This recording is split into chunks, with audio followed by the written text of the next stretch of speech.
Okay, thank you everybody. I am just really excited to be here with everybody and to discuss what we're doing here at the University of Hawaii when it comes to esports.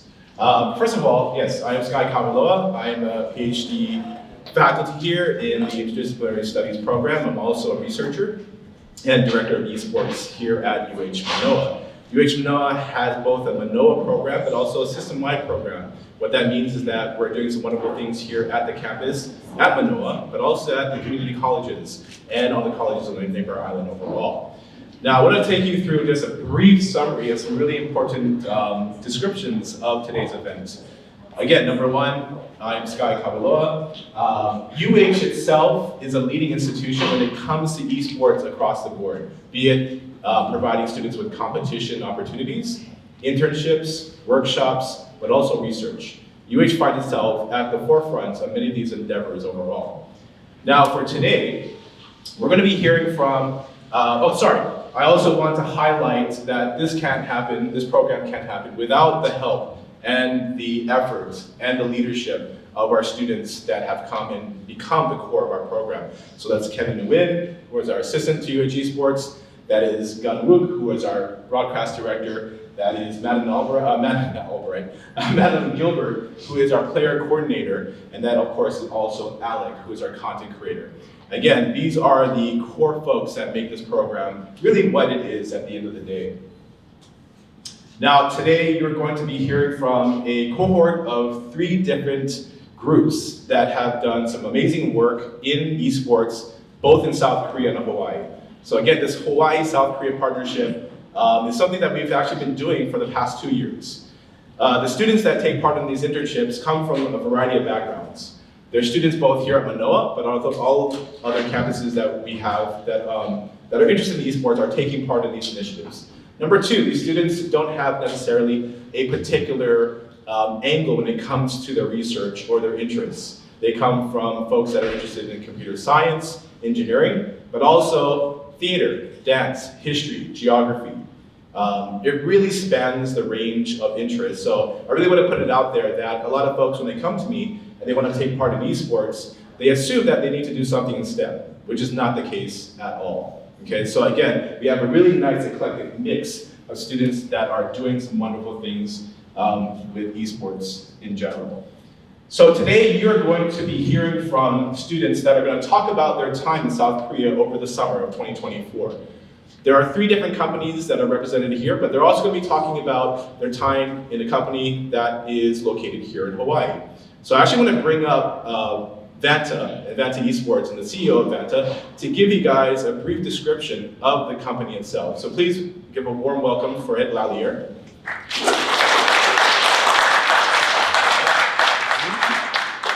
Thank you. Aloha everyone. My name is Ed Lallier. I am a founder and chief corporate development officer at Vanta ESports. For those who don't know Vanta, we are an esports infrastructure company. We're based here in Hawaii, but we're one of the leading national infrastructure companies in scholastic esports. We started Vanta in response to my son unfortunately being cyberbullied early COVID. So we create safe places for kids to game with adult supervision. And we work primarily with K-12 schools, but we also work with the military, corporations, nonprofits, and other third-party organizations. We provide coaching, professional development, platform, and events. And our goal here is to develop leaders of character that make positive change in our communities and to teach our children skills that can lead to college scholarships as well as career pathways. I'm really excited to be part of this UH internship program, once again for our 2nd year. And also would like to say thank you to Creative Industries as well for supporting the initiatives that we are trying to do, which is to teach our brethren here to learn skills that are completely viable and are transferable into high-paying jobs that can allow you to work here on island and not have to leave to go to the mainland. So without any further ado, I'll pass it back to this guy. Thank you.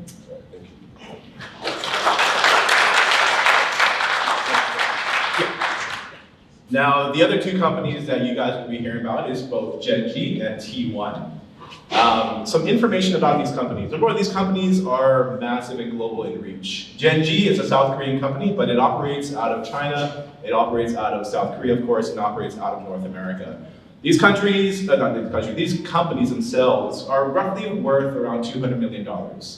So they're not small companies, and they're not companies that are insignificant. They have broad impact and broad reach, okay? With Gen.G, what's interesting about this company is that it's gone through some transitions. The cohort that went to Korea last year had a very different experience than the cohort that was actually in Gen.G this year.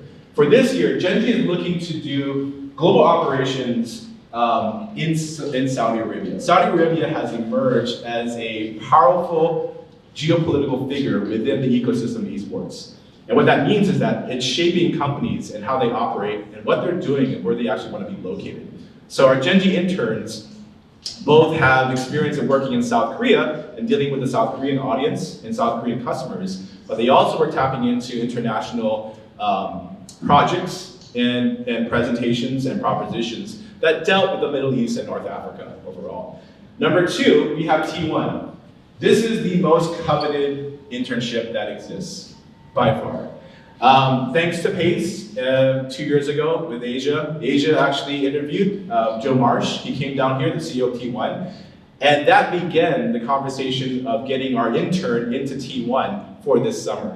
So it's not every day that a CEO from a massive Korean esports organization pops into UH and gives a talk. But again, thanks to PACE and this really wonderful partnership we have with PACE, we've grown and actually provided opportunities to our students, and the T1 opportunity is a very unique one. So we're going to be here about that with all three of our cohorts. So the order of operations is that we're going to have the Vanta interns come up first, the Gen.G interns come up second, and the T1 intern come up third. We're roughly looking at about an hour, and then after that hour, this is where the magic happens. We have a really amazing cohort of audience members here that have invited, that are also interested in developing esports in Hawaii. And so I want you guys to take part, talk, meet, chat with our interns, but then the interns should also meet the audience members, because there's really, really impactful, important audience members that I have here that are looking to also make some waves in Hawaii in esports. Okay, and with that, I would like to invite the Vanta interns. Please come up. Give a round of applause.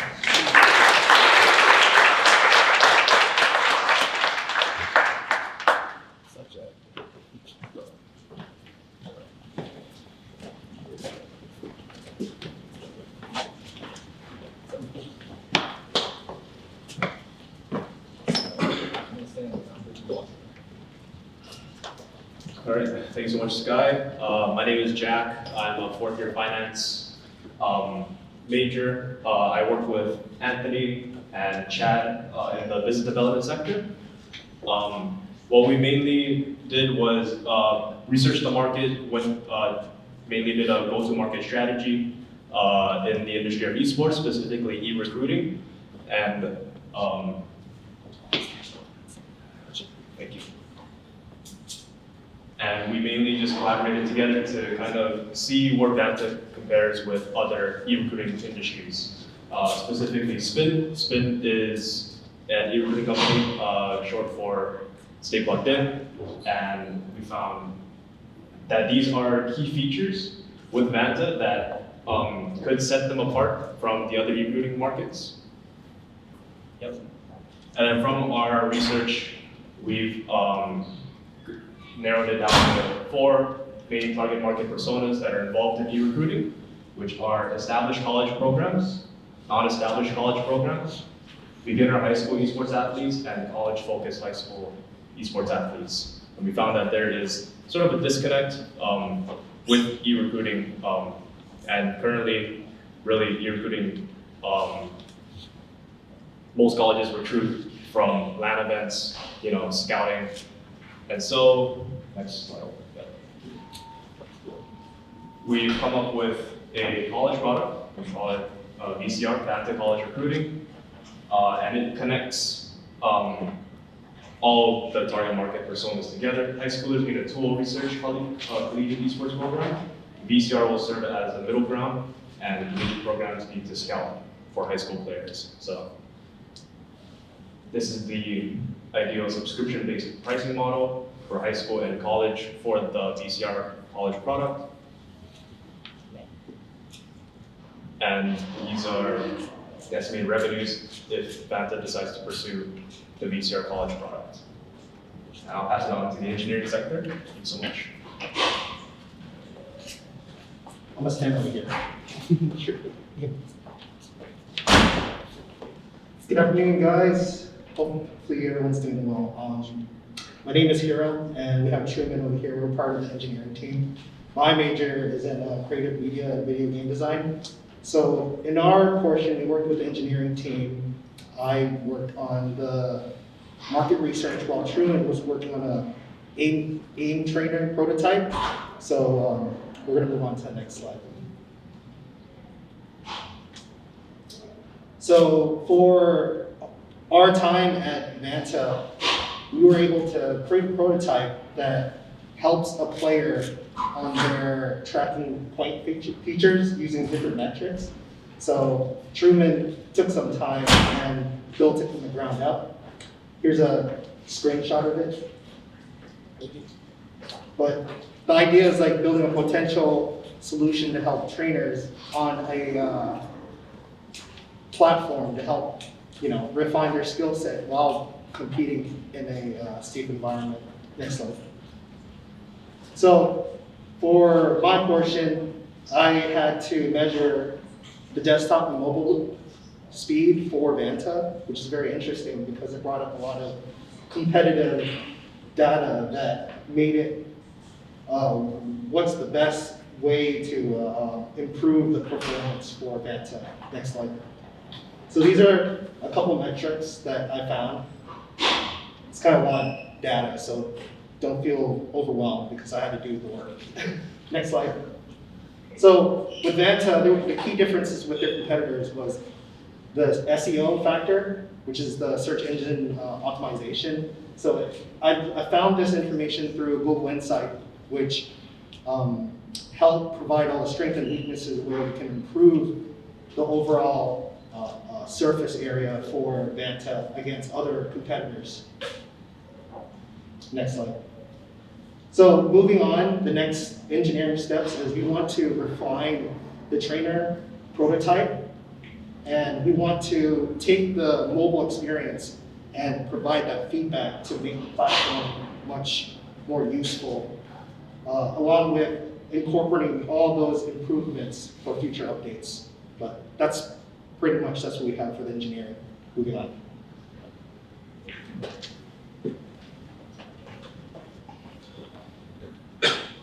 All right, hi, my name is Vu, and I'll be presenting about the work I did interning under Vanta's operations department. So Vanta's operations department is responsible for running and organizing all activities that Vanta offers, which includes esports leagues, team and private coaching, training camps, and in-person events. So in order to learn about this field, I was tasked to organize and plan a 2-day weekend tournament for high schools in Hawaii to compete in over the summer. And in order to do this, I had to learn and consider all aspects that go into planning events such as an esports tournament. So one example of this is learning about venue requirements such as power load, and power equipment, because prior to this internship, I was under the assumption that you could just plug 5 PCs and 5 monitors into a power strip and call it a day. And now I know that's a bad idea, things will set on fire. Another thing that you need also is strong internet, good bandwidth, and state-of-the-art network equipment in order to run a gaming event, which is something that's pretty unique to esports events compared to other types of events. More event equipment that I had to consider was also things such as PCs, broadcasting equipment, and staging equipment, which is similar to that of like a concert or any other type of like stage performance, such as like this presentation, for example. Then I had to calculate finances, such as equipment and personnel costs, which is a really big part of the operations department when they have to plan an event such as this. Next, I had to look for possible venues in Hawaii that could support an esports tournament. So my first choice was the Hawaii Pacific University Esports Arena, which Vanta already does use for their fall and spring finals events. The next of which is coming up pretty soon, so you should check that out. The second choice I thought of was the Hawaii Convention Center, which is already used for esports and gaming events for conventions such as HawaiiCon and Comic-Con. So this would make an ideal venue for esports tournament that Vanta would like to hold. And then a future venue idea that I thought of was the new UH ESports arena that's just being built right across the street in the Sinclair Library renovation. And so, yeah, I think that'd be just a pretty good idea for a new possible venue. So if Vanta ever chooses to hold an event there, everyone in this room will know whose idea was first. Which is mine, I think, a joke. Then finally, I had to create a schedule and a detailed plans, which included things such as planning logistics to present to a venue organizer, when to send emails to teams to invite them, and when to announce the event to the public. And as you guys can see, even for an event, it's like a 2-day tournament, you saw the plan as far back as like 5 months in advance before you can announce things to the public. And speaking of announcing things to the public, here's Rachel for marketing and social media. Hi everyone! Hello, I hope you are enjoying this presentation. My name is Rachel and I major in communication. So, to share my experience with the marketing and social media side of things, I focused on one central goal, which was to increase brand awareness through the strategic use of social media. Does everyone have social media? Raise your hands. Awesome. Make sure to follow Vanta ESports on Instagram. Well, the objective was to not only enhance Vanta ESports' online presence, engage target audiences, and boost overall brand recognition, which drives growth, partnerships, and participation within the esports scene in Hawaii. Next slide, please.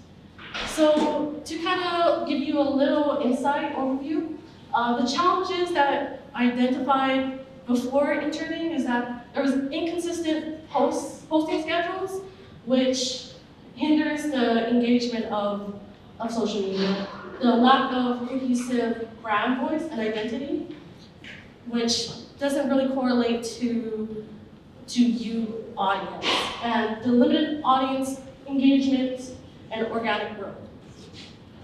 So I implemented a strong social media strategy where I use content planning, creating a content calendar to be organized and to ensure consistency across all platforms. Decided to do more on the platform-specific approaches, which is Twitter, where we focus on quick updates, interactive polls, and community engagement. With Instagram and TikTok, however, we use visual storytelling with short-form videos to capture the attention of esports gaming community to highlight previous live events, player highlights, and behind-the-scenes moments. And the most important thing is establishing a unified, engaging brand voice that resonates with the gaming community. And what's the definition of engaging? Previous slide. I have polls here. I have a Valorant. Does anyone know what Valorant is? It's an FPS shooter game. And I asked, what is your favorite role to play on Valorant? And it seems like we have Sentinels, so you gotta watch your back on that. And the next one we have, you are the last hope.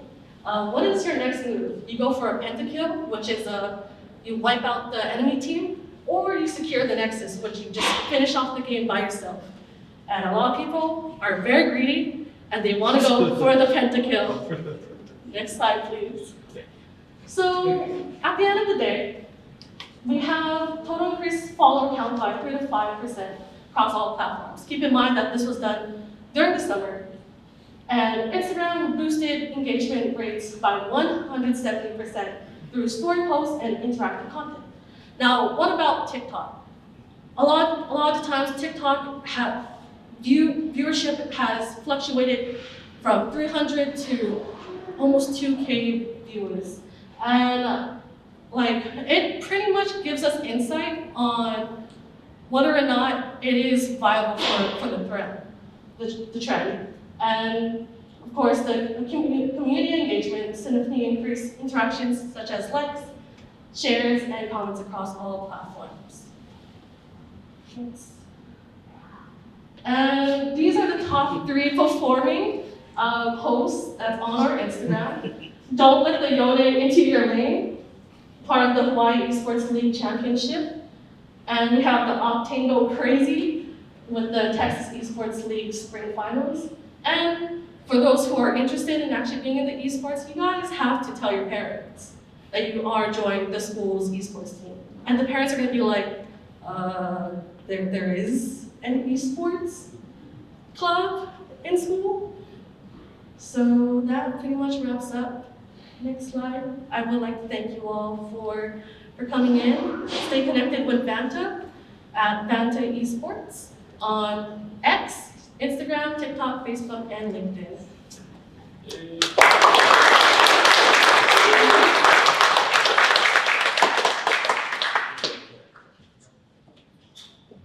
All right, that's it. I think we can move on to the presentation. Thank you so much. I really appreciate it. These guys were great.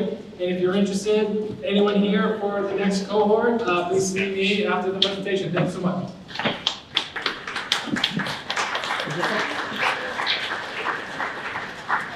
Okay, great. Now, we have our next cohort. This will be the Gen.G cohort, so please comment up. Round of applause.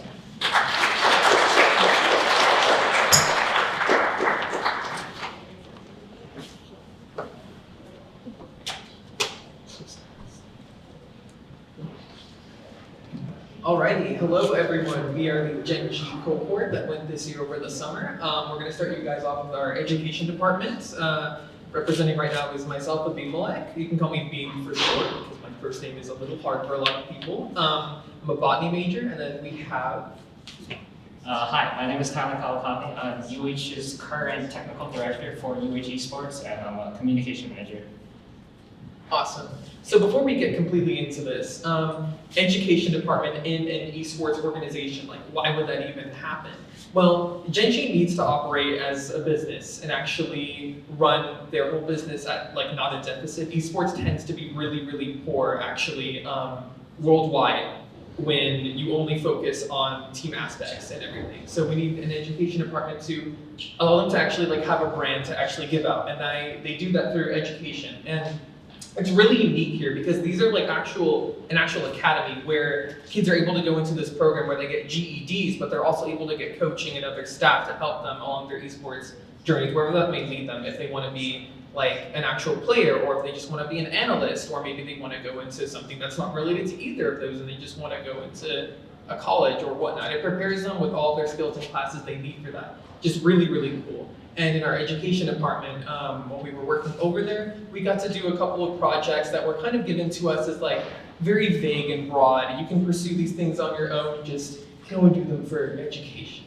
The first thing we did was an R&D project. This is one that I undertook really, really heavily while we were over there at Gen.G. This was basically to destigmatize gaming for a lot of people, but mainly parents who are really, really against the idea of their kids becoming, you know, like a pro gamer and everything. Like, what does it actually do? You know, like that's gonna lead you nowhere. But contrary to that, gaming actually provides a lot of interdisciplinary skills that are very, very helpful in jobs that are very, very relevant. So just being like a doctor, surgeon, a lawyer, someone like any STEM field, and also humanities fields as well. But a lot of video games actually help you prepare techniques and communication skills that are actually used in a workforce, and that if you actually ingrain your kid or whoever into a like positive gaming environment or a team, this actually helps them really, really greatly for their futures.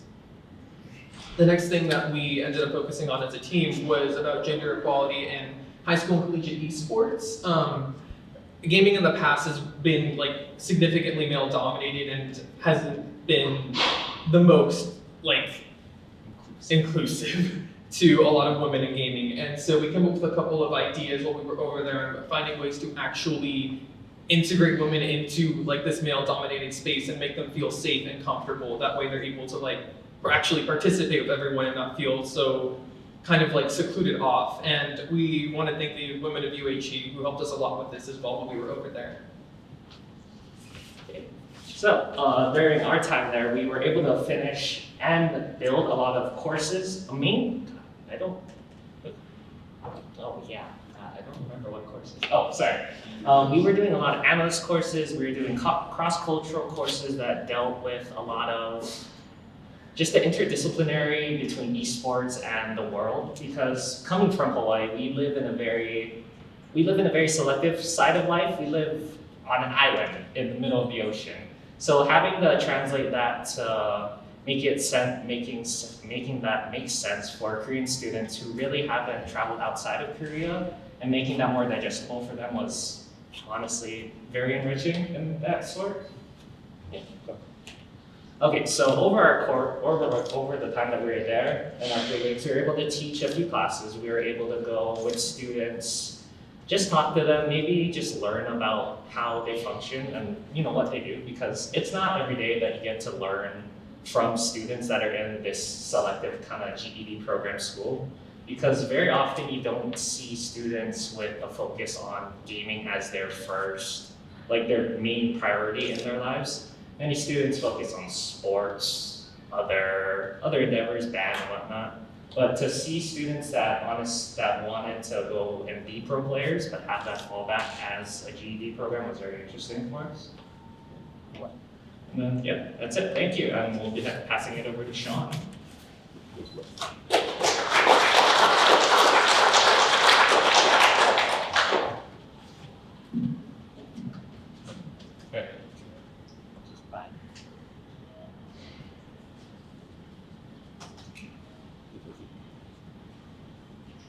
Sorry, just give me a quick second to set up.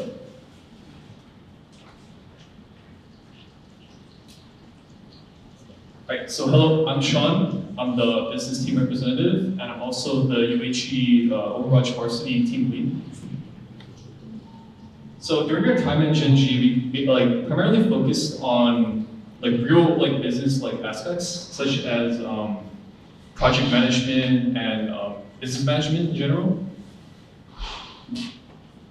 So our first project was involved with creating a compelling pitch for a prominent communications company in the UAE called Etisalat. And this involved including a lot of application inclusion, such as a player stat chart data, player rankings, leaderboard system, all of that, player scouting system.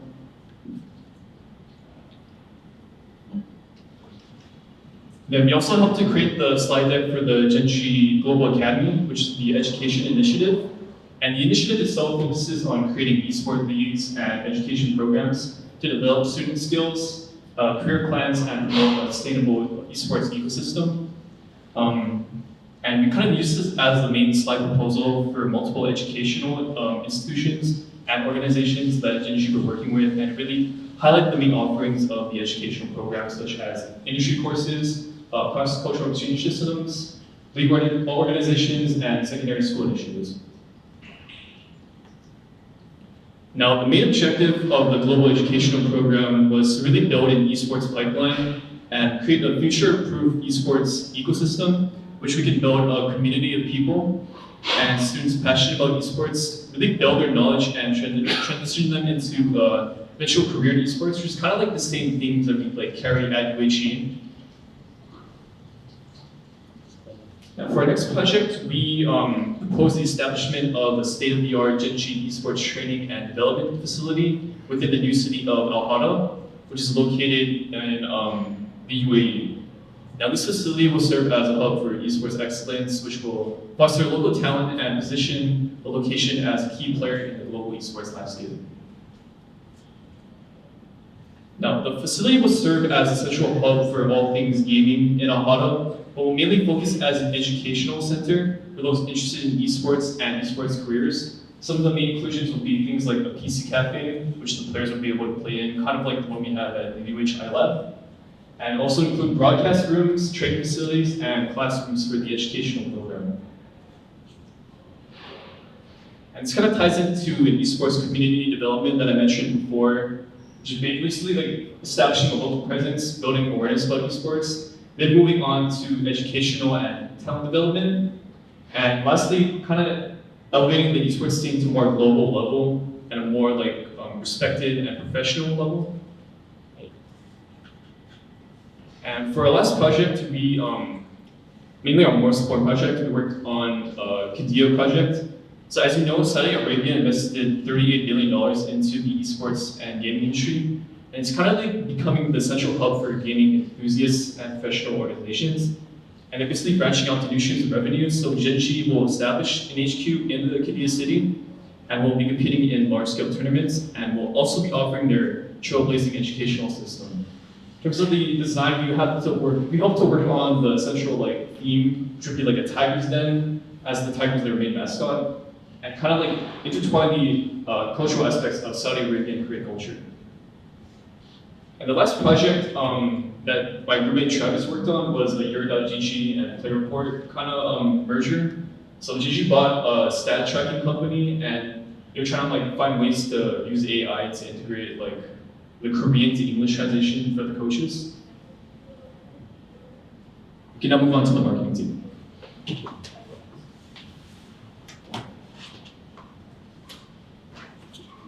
Hi, I'm Emmy. I was on the marketing team with Gage, Zelda, and Allie. So our main focus there was figuring out how can we market the Gen.G Global Academy Play program to be more suitable for a Western audience. GGA Play is essentially focuses on targeting a user who is a casual player who wants to really improve their gameplay in either Valorant or League of Legends through coaching with Gen.G. And they're also connected to a community of their students who are also in the same program. So first, we really wanted to define what the key differences were that a Western audience would see in a program like GGA Play. So we found that the Western audience is more community forward, so they would value that more, and the professional coaching was secondary to that, whereas in South Korea, it's swapped. So let's take a look at some GGA Play ads that Gen.G created prior. Just take note of the message that they're trying to send in these ads. This one specifically talks about leveling up in a certain game. And then this is an outlier that we found because it's very wordy and information dense. So we really wanted to take note that this is something that we don't really want to have in our own ads because it's just not suitable for a Western palette.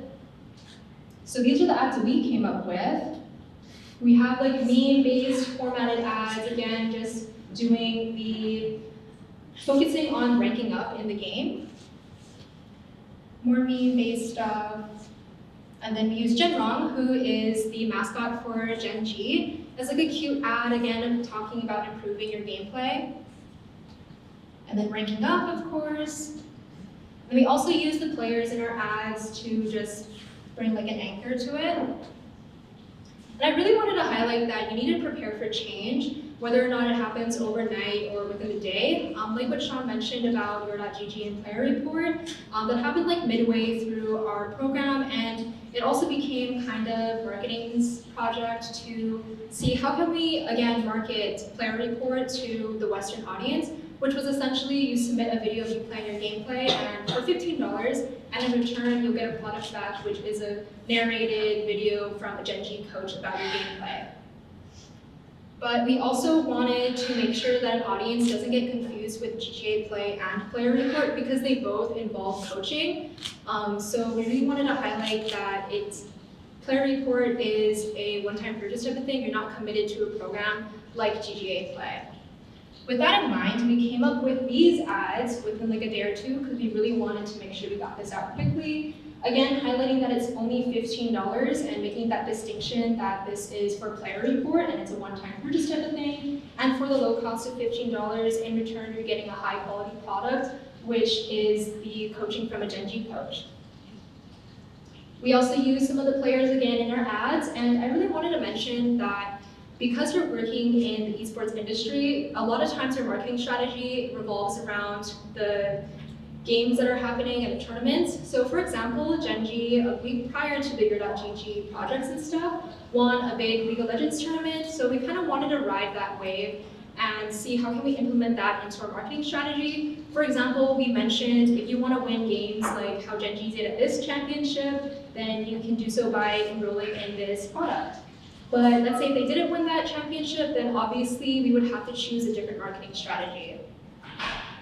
So next up is content production.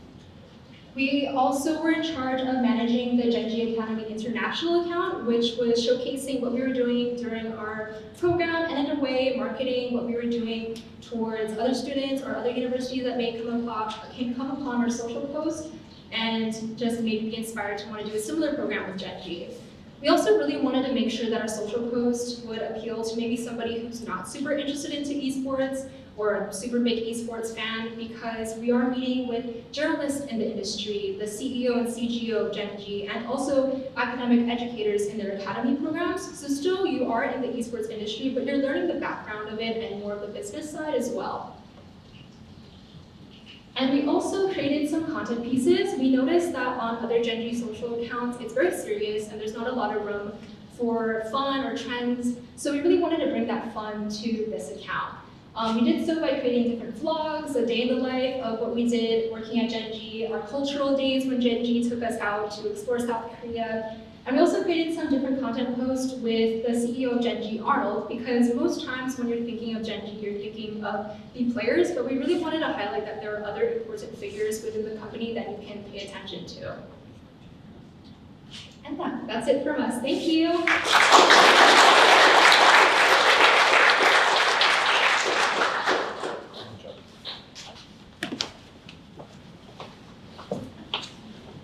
Okay, very good. All right, so we have our last intern. Again, this intern was somebody that was by herself, so she will be presenting the entire presentation alone. So please go ahead. Jen.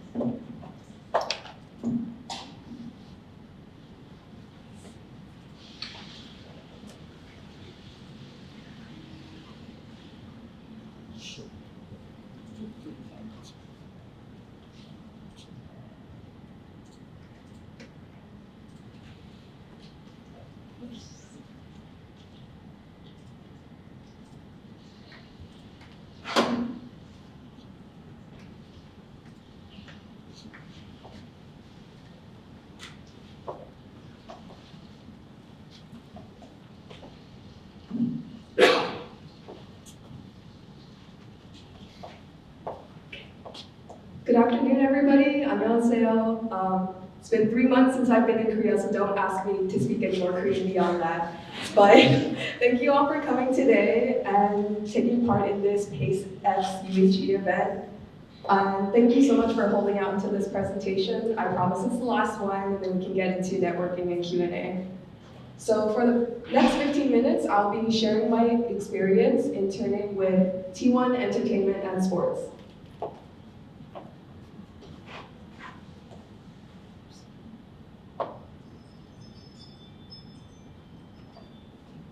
So just a very brief intro to who T1 is if you're not already familiar.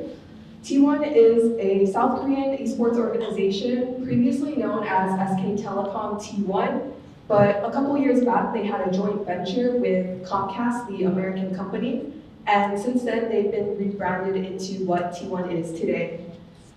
And undoubtedly, they are the most popular esports organization in Korea, due in no small part to having the professional tenure of probably the most famous esports player, at least in League of Legends, who is known as the Sanghyuk Faker. And T1's brand, because of their history of success and winning championships, is known to focus on prestige and kind of capitalize on the success and the massive fandom that they've built because of it. And because they do represent so much elite aura, sort of being the best, being at the very top of their competition, they've become not only known for having success in esports, but sort of representing Korea and the success that Korea can bring globally. So this is represented in many such ways, such as partnerships with other Korean stars. If you don't know who this man is right here, he is Son Heung-min, the famous Korean soccer player. And he was also featured recently in another esports sort of content piece where he's known for being a fan of playing video games, League of Legends in particular. And here he is standing with Faker, who is the popular League of Legends player. And in the corner over there, you see Chobi and Faker, who are players who represented Korea in the Asian Games, where teams from different Asian countries competed in various sports. In this case, League of Legends is also considered a sport, and because they won gold medals, they were also given military exemption. And in the corner over there, you see the Faker Temple, which is an esports tourism pop-up event that featured Faker and all of his glory within the 10 years that he's been a professional player. And just within everyday life, you could come across esports in Korea, such as in the bottom right corner, that's a digital screen in some sort of subway in Korea, where fans are just known without even asking the permission of the player or the companies to just celebrate pro players' birthdays or different sorts of occasions. And that's, yeah, just something you might come across while you're getting on the train to go home.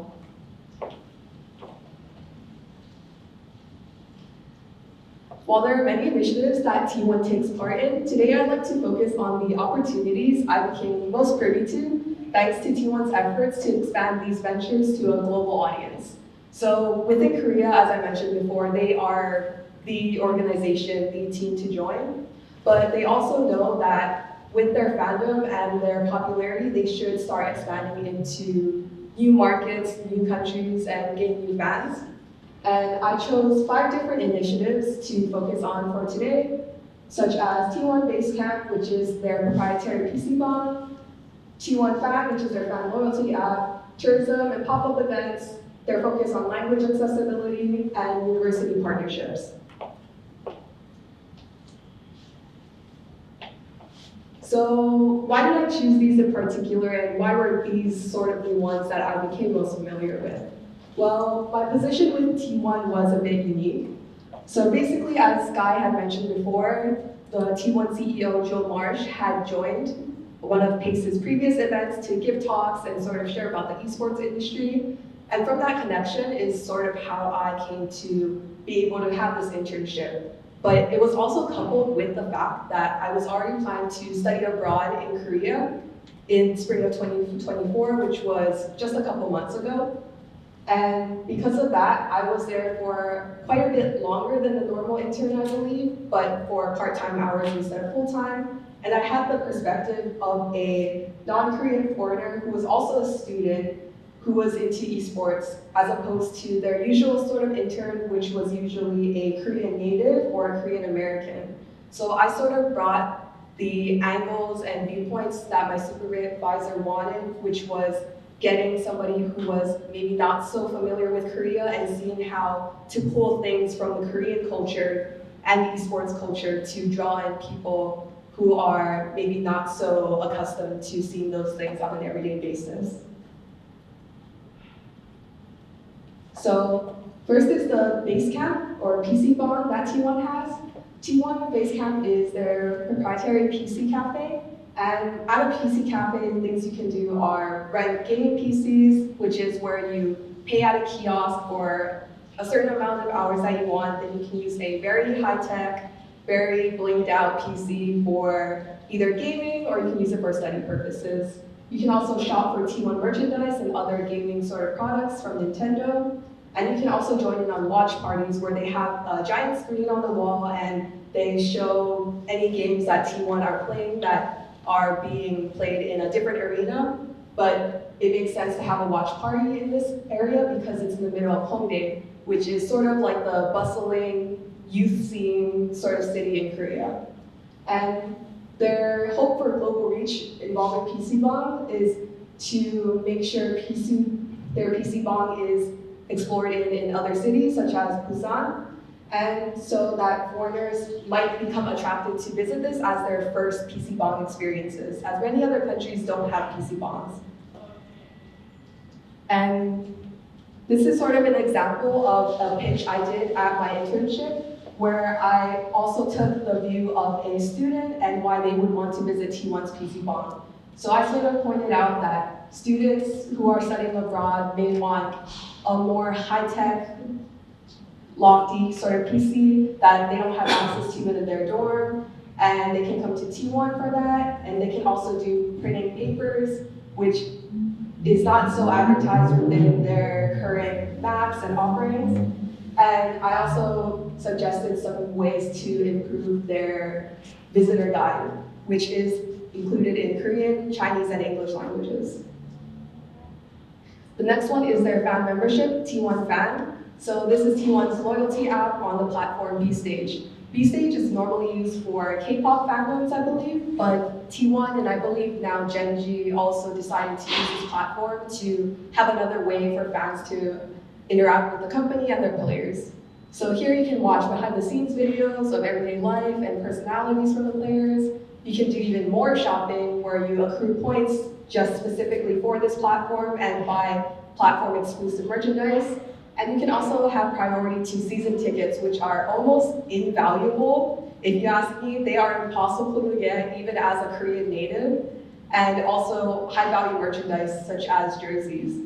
And the way they wanted to expand this was they do have a good sizable audience on their platform, but they're mostly female Koreans, and diversity apart from that is quite low.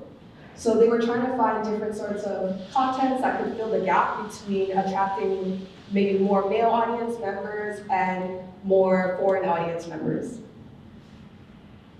So this was another example pitch that I had at my internship where I pointed out the discrepancy and the types of offerings that would attract female audiences more than male audiences. And this leads to language accessibility, where T1 aims for clear communication with their biggest markets, which are currently English-speaking countries, Chinese audiences, and Korean audiences. They make sure that all their special notices or announcements are in Korean or English, usually on Instagram and X, because those are the platforms frequented by both markets, I believe. And their social media presence is also within those platforms, but also in the Chinese markets, such as Weibo. And I didn't know this beforehand, but within T1, there is a whole Chinese department dedicated to kind of running this sort of Chinese sector of their market. And they consist of Chinese nationals who can also speak Korean. And with their global reach, this is a very important factor in achieving that. But due to staff bandwidth, certain platforms, such as their membership, have subpar or inaccessible English or Chinese translations. And on top of that, Vietnam and Japan are also being looked at as the next markets to enter. And tourism events. So T1's business ventures kind of want to encapsulate esports as a super grand sort of event that draws people and like makes them want to join even if they're not, let's say, your traditional gamer. So ways they've done this is to have events such as the Faker Temple, which was held at High Korea Ground, way to celebrate Faker's induction into the League of Legends Hall of Fame, Hall of Legends. T1 Home Ground, which is the picture on the bottom, where you see a sports stadium filled with fans and players. It was held at the Goyang Sono Arena, and this was their attempt to help start a trend of homestand games, which are more traditionally found in traditional sports. And within this sort of event, they also try to push traditional sports practices, such as having chants and having cheerleaders. And both of these events were actually sponsored by the Korean Tourism Organization, so they partner with the government for hosting events at this sort of scale where thousands and thousands of people come in attendance. With this global reach, they do have a sizable amount of Korean attendees, as you may expect, but they also want to try target people to specifically fly over to Korea to try come over to these events. And this is another example of my pitch for that, where I was tasked to sort of ideate a way to plan out a tour package that they were planning to do with the Korean Tourism Organization. So I had different concepts for 3-day and 7-day packages. I had ideas for different lessons that could be taught in these tour packages, such as Korean slang that's used within gamer lingo in Korea, I guess. and sort of how to connect that with other aspects of Korean culture that tourists might find interesting. And lastly is university partnerships. I believe this sort of speaks for itself, but esports organizations have been giving more and more guest talks at many different sorts of universities, spanning from Korea to Japan to right here in Hawaii. So examples include Hanyang University, Temple University in Japan, Yonsei University, and the University of Hawaii. Internship programs are another venture that these esports organizations are taking part in because I believe they see the value of fostering interest of esports as a business within the younger, educated, potential people coming in to work into the scene. And particularly, this age group I feel like appeals most to them because they are most similar to esports target audiences. So these are just a couple of the skills that I feel like were most valuable, not just from my experience, but from observing the other staff and the qualities I found between them, and made me think this is probably why they got hired at T1. So first one is being innovative. So T1 being at the top of their game, being at the top of the industry is sort of a double-edged sword. On one hand, you sort of have all the vetting power. You have the influence to make decisions that other teams don't, but at the same time, you kind of don't have another company to look at to see like, what should I do next? You have to think of that for yourself. And because of that, they hired many sorts of very innovative, very creative people to throw different ideas out at a very quick pace. And of course, not all of these ideas stick to the wall, but just having the skill to rapid fire, like think of things on the fly, be able to adapt your mindset, and as the circumstances in esports changes very quickly as well, make sure you're able to think very outside the box, but within the limitations of the company. Another one is languages. It is a highly valued skill because I swear almost everybody in the company was bilingual, if not tri or more lingual, which made me feel very inadequate, but that's okay. It just goes to show that they don't really do hiring translators for translating, at least in this industry. It's sort of almost a bare minimum that you are able to have knowledge of different cultures and different languages because it is a resource for their international events that esports does regularly take part in, as well as the different markets that they do tap into as well. A third one is being a storyteller. So basically my internship involved pitching ideas. And part of the importance of being able to pitch is relaying your ideas is important as the content within them. So making sure you're able to tell your story, like get it across. Why are you thinking this would be effective? How will the fans react to this? All sorts of things. Just getting a broad perspective of how your content will reach its audience. Being adaptable. So many staff had degrees that weren't exactly one-to-one with what their roles were in the company. I made a good friend with a girl who was a creative media major, I believe, but she ended up in partnerships. But because of her skill set and her background as a creative major, she also helped build like pitch decks that were given to the sponsors that she was in charge of in her partnerships job.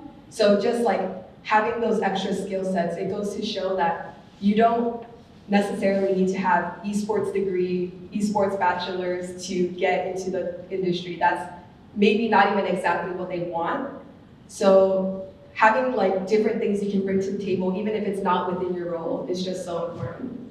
Being passionate is basically like the bare minimum you have to do. I think everybody at T1, even if they weren't the most familiar with esports, they were diehard T1 fans. They would watch the games like at their desks if it was going on during office hours. They would play the games in the cafeteria on the TV screens, and people would just watch that while they're eating.